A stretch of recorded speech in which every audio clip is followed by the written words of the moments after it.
संजय कुमार धीरे चैनल में आप सभी का स्वागत है। मेरे इस वीडियो को लाइक कीजिए और चैनल को सब्सक्राइब कीजिए। वीडियो को अपने दोस्तों के पास शेयर कीजिए। चलो वीडियो शुरू करते हैं। आज हम लोग पढ़ेंगे question 1। Why can't human beings use water available in the oceans for their daily activity? प्रश्न 1। मनुष्य महासागरों में उपलब्ध पानी का उपयोग अपनी दैनिक गतिविधियों के लिए क्यों नहीं कर सकते? आंसर है ocean water contains a large amount of salts due to which its water is saline and hard. Thus, due to the saline and hard water of the ocean, it cannot be used by human beings in daily activities. उत्तर है महासागरीय जल में बड़ी मात्रा में लवण होते हैं, जिसके कारण इसका पानी खारा और कठोर होता है। इस प्रकार महासागर के खारे और कठोर पानी के कारण इसे मानव अपने दैनिक कार्यों में उपयोग नहीं कर सकते हैं। ओशन को हिंदी में कहते हैं महासागर। वाटर को हिंदी में कहते हैं जल पानी। कंटेन्स को हिंदी में कहते हैं होती है, होता है। लार्ज अमाउंट ऑफ सोल्ट्स को हिंदी में कहते हैं बड़ी मात्रा में लवण। सेलाइन को हिंदी में कहते हैं खारा। हार्ड को हिंदी में कहते हैं कठोर। डेली एक्टिविटीज को हिंदी में कहते हैं दैनिक गतिविधियां। कैनॉट बी यूज्ड को हिंदी में कहते हैं उपयोग नहीं कर सकते हैं। ह्यूमन बीइंग्स को हिंदी में कहते हैं मनुष्य। Question 2. Why is water essential for the human body? प्रश्न 2। मानव शरीर के लिए पानी क्यों आवश्यक है? आंसर है For the various activities performed in the human body, water is essential as a medium. Water is necessary for the digestion of food in the stomach, its absorption and its transportation in the body. उत्तर है मानव शरीर में विभिन्न गतिविधियों के लिए पानी एक माध्यम के रूप में आवश्यक है। भोजन के पाचन, अवशोषण और शरीर में उसके परिवहन के लिए पानी आवश्यक है। वाटर को हिंदी में कहते हैं पानी। एसेंशियल को हिंदी में कहते हैं आवश्यक। ह्यूमन बॉडी को हिंदी में कहते हैं मानव शरीर। वेरियस एक्टिविटीज को हिंदी में कहते हैं विभिन्न गतिविधियां। मीडियम को हिंदी में कहते हैं माध्यम। डाइजेस्शन को हिंदी में कहते हैं पाचन। फूड को हिंदी में कहते हैं भोजन। स्टमक को हिंदी में कहते हैं पेट। अब्जॉर्प्शन को हिंदी में कहते हैं अवशोषण। ट्रांसपोर्टेशन को हिंदी में कहते हैं परिवहन। Question 3. What will happen if the plant in a pot is not watered? Explain giving reasons. प्रश्न 3। यदि गमले में लगे पौधे को पानी नहीं दिया जाए तो क्या होगा? कारण सहित समझाइए। आंसर है If the plant in a pot is not watered, then the plant will dry up slowly. The cause of this is that the roots of plants absorb dissolved mineral salts from water and transport it to different parts of the plant, due to which plants remain green and green plants manufacture their food themselves? उत्तर है, यदि गमले में लगे पौधे को पानी नहीं दिया जाए तो पौधा धीरे धीरे सूख जाएगा। इसका कारण यह है कि पौधों की जड़ें पानी से घुले हुए खनिज लवणों को अवशोषित करती हैं और उन्हें पौधे के विभिन्न भागों में पहुंचाती हैं, जिसके कारण पौधे हरे रहते हैं और हरे पौधे अपना भोजन स्वयं बनाते हैं। प्लांट को हिंदी में कहते हैं पौधा। पॉट को हिंदी में कहते हैं गमला। नॉट वाटर्ड को हिंदी में कहते हैं पानी नहीं दिया जाए। ड्राई अप को हिंदी में कहते हैं सूख जाएगा। स्लोली को हिंदी में कहते हैं धीरे धीरे। रूट्स को हिंदी में कहते हैं जड़ें। अब्जॉर्ब को हिंदी में कहते हैं अवशोषित करती हैं। डिसॉल्व मिनरल सोल्स को हिंदी में कहते हैं घुले हुए खनिज लवण। ट्रांसपोर्ट को हिंदी में कहते हैं पहुंचाती हैं। डिफरेंट पार्ट्स को हिंदी में कहते हैं विभिन्न भाग। रिमेन ग्रीन को हिंदी में कहते हैं हरे रहते हैं। मैन्युफैक्चर को हिंदी में कहते हैं बनाते हैं। फूड को हिंदी में कहते हैं भोजन। Question 4. How is water important for aquatic organisms? प्रश्न 4. जल जलीय जीवों के लिए कैसे महत्वपूर्ण है? आंसर है, Water is a habitat for aquatic organisms and aquatic organisms use the oxygen dissolved in water for respiration and water plants use carbon dioxide dissolved in water for photosynthesis. उत्तर है, जल जलीय जीवों के लिए एक निवास स्थान है और जलीय जीव श्वसन के लिए जल में घुले हुए ऑक्सीजन का उपयोग करते हैं और जल पौधे प्रकाश संश्लेषण के लिए जल में घुले हुए कार्बन डाइऑक्साइड का उपयोग करते हैं। वाटर को हिंदी में कहते हैं जल। इम्पोर्टेंट को हिंदी में कहते हैं महत्वपूर्ण। aquatic organisms को हिंदी में कहते हैं जलीय जीव। हैबिटेट को हिंदी में कहते हैं निवास स्थान। यूज को हिंदी में कहते हैं उपयोग करते हैं। ऑक्सीजन को हिंदी में कहते हैं ऑक्सीजन। डिसॉल्व्ड को हिंदी में कहते हैं घुले हुए। रेस्पिरेशन को हिंदी में कहते हैं श्वसन। वाटर प्लांट्स को हिंदी में कहते हैं जल पौधे। कार्बन डाइऑक्साइड को हिंदी में कहते हैं कार्बन डाइऑक्साइड। फोटोसिंथेसिस को हिंदी में कहते हैं प्रकाश संश्लेषण। Questions and answers in Hindi and English. Question 1. Why is water from all sources not fit for drinking? प्रश्न 1. सभी स्रोतों का पानी पीने योग्य क्यों नहीं होता? आंसर है, Water from all sources is not fit for drinking because water from different sources can have dissolved salts, suspended particles, and microorganisms which are harmful to the body. उत्तर है, सभी स्रोतों का पानी पीने योग्य नहीं होता क्योंकि विभिन्न स्रोतों का पानी घुले हुए लवण, निलंबित कण और सूक्ष्मजीव हो सकते हैं जो शरीर के लिए हानिकारक होते हैं। वाटर को हिंदी में कहते हैं पानी। सोर्सेस को हिंदी में कहते हैं स्रोत। नॉट फिट फॉर ड्रिंकिंग को हिंदी में कहते हैं पीने योग्य नहीं। डिसॉल्व्ड सोल्ट्स को हिंदी में कहते हैं घुले हुए लवण। सस्पेंडेड पार्टिकल्स को हिंदी में कहते हैं निलंबित कण।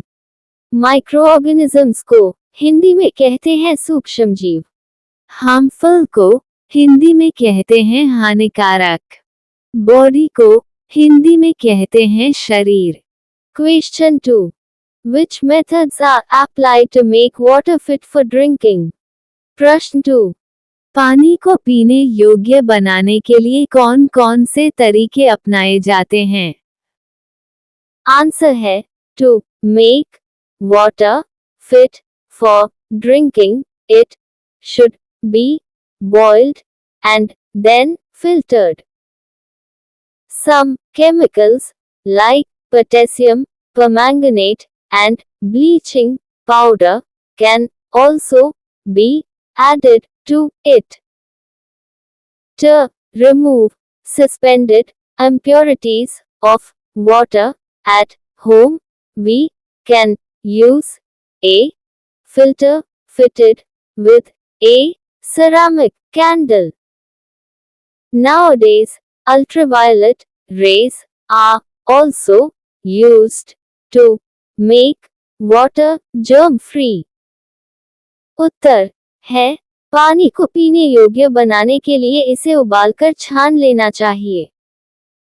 इसमें पोटेशियम परमैंगनेट और ब्लीचिंग पाउडर जैसे कुछ रसायन भी मिलाए जा सकते हैं।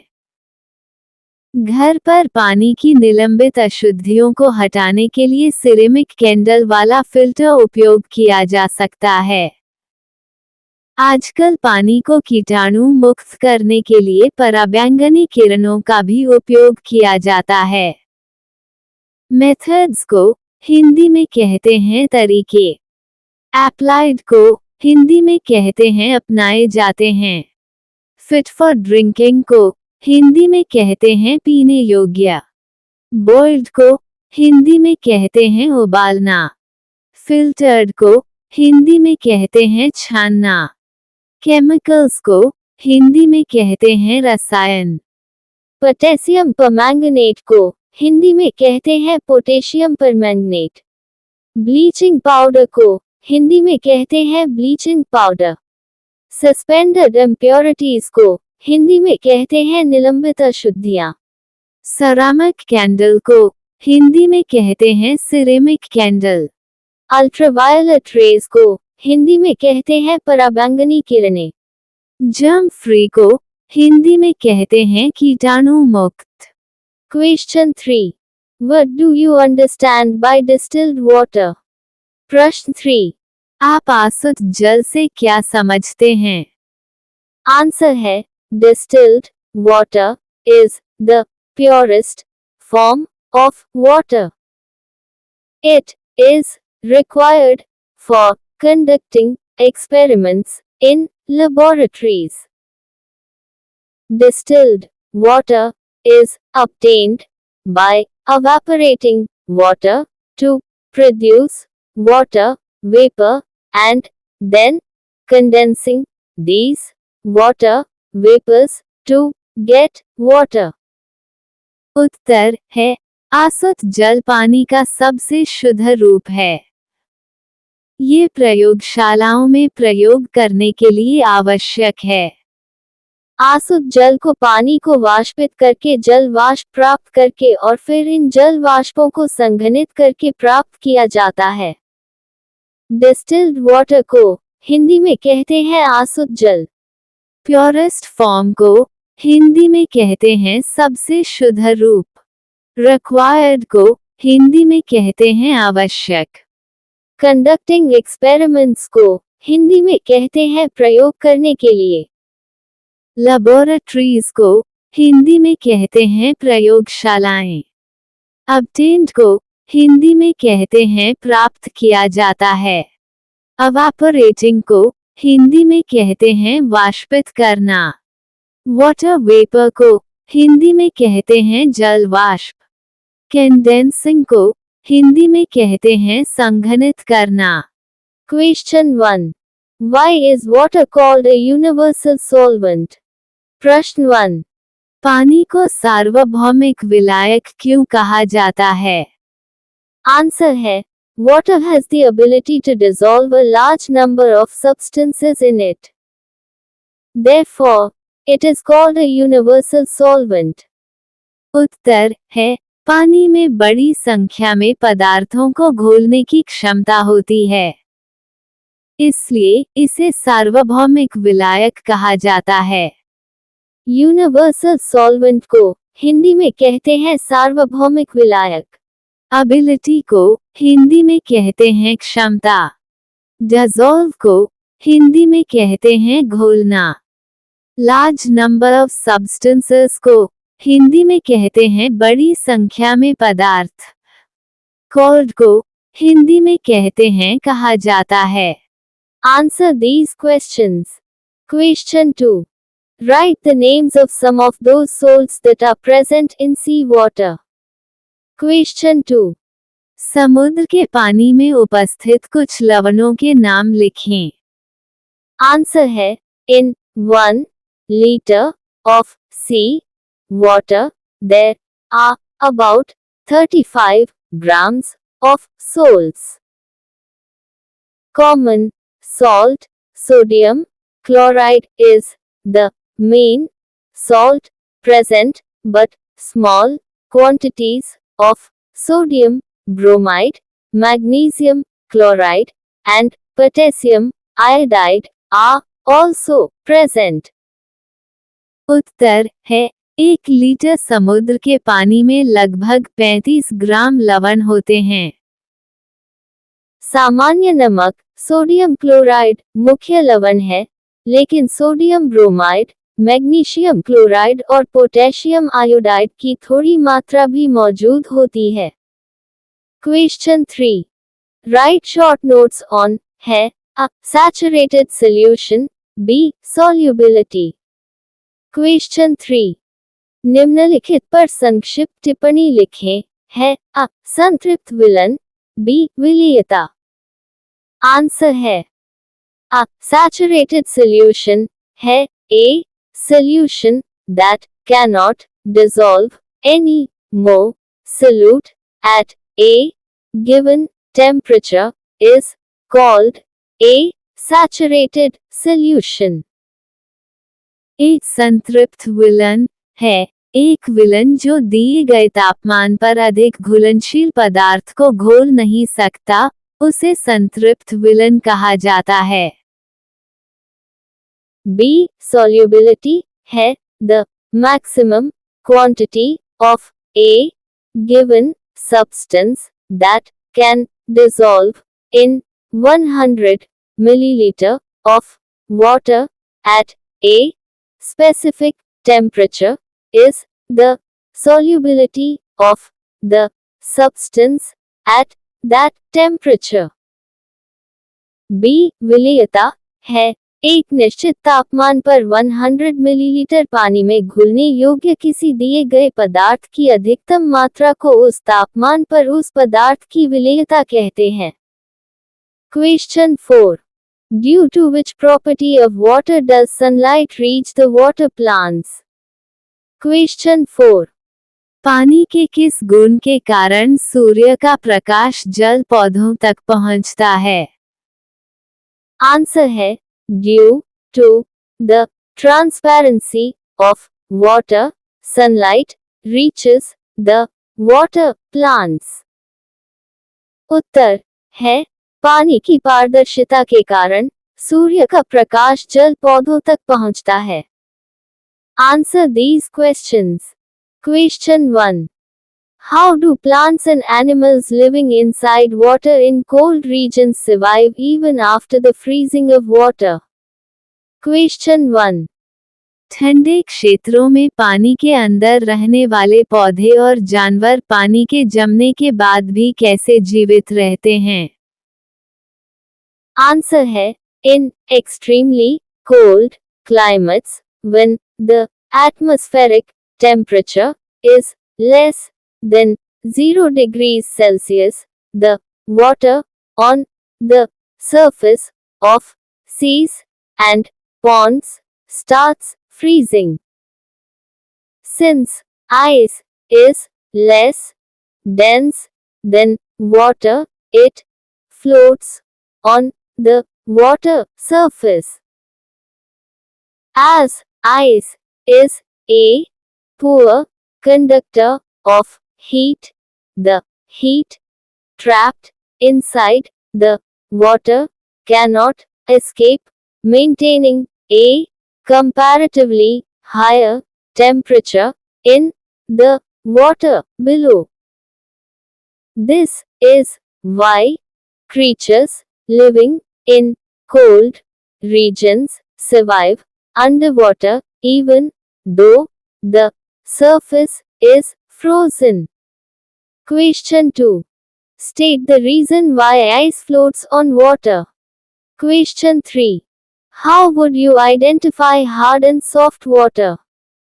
Answer है, in extremely cold climates, when the atmospheric temperature is less than 0 degrees Celsius, the water on the surface of seas and ponds starts freezing. Since ice is less dense than water, it floats on the water surface.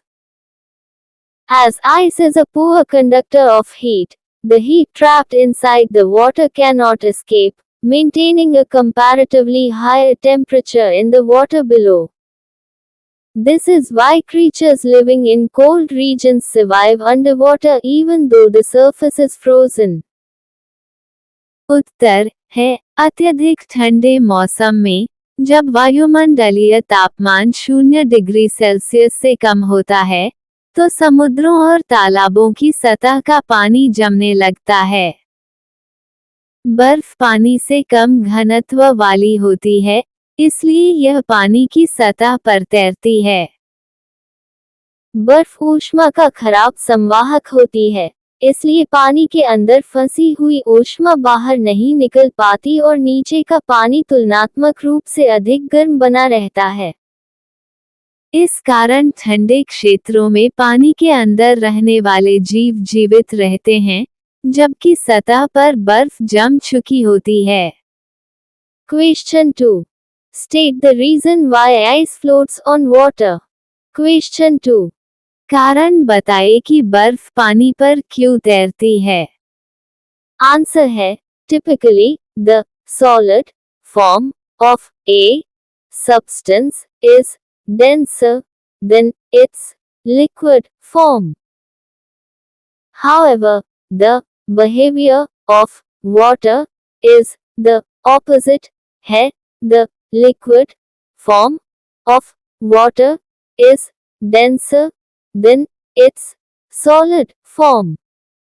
Therefore, ice floats on water. उत्तर है, सामान्यतया किसी पदार्थ का ठोस रूप उसके तरल रूप से अधिक घनत्व वाला होता है।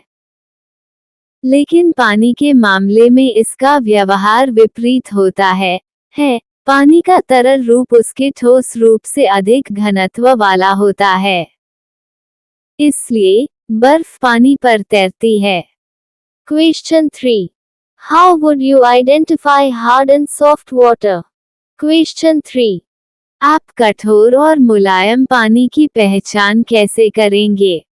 Answer है, soft water है water that forms a lot of lather with soap is called soft water.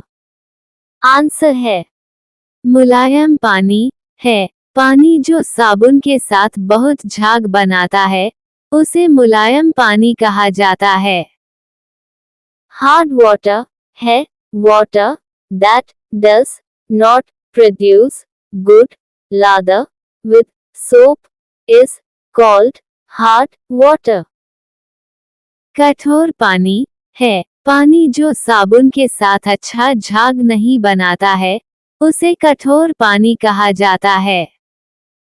Hindi meaning solution है विलन, सॉल्यूट है घुलनशील पदार्थ, सैचुरेटेड सॉल्यूशन है संतृप्त विलन, सॉल्युबिलिटी है विलीयता, ट्रांसपेरेंसी है पारदर्शिता, कंडक्टर ऑफ हीट है ऊष्मा का संवाहक, फ्लोट है तैरना, डेंसिटी है घनत्व।